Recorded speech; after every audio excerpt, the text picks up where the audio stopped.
Paano nyo malalaman na gustong-gusto ni Mister na makipaghana-hana sa kanyang asawa? Simple lang mga kasawin.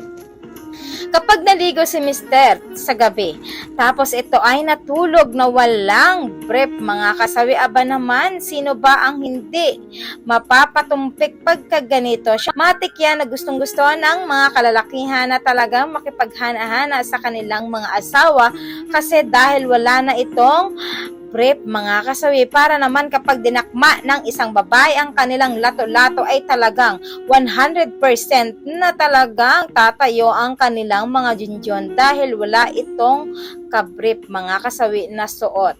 Ayan ang mga sign na gustong-gusto ng isang lalaki na makipagbakbakan sa kanyang asawa pagdating sa kama. Tatandaan nyo yan mga girls ha, kapag ang isang lalaki ay naligo at diretso na sa kwarto at tinawag ka na nito, automatic na yan at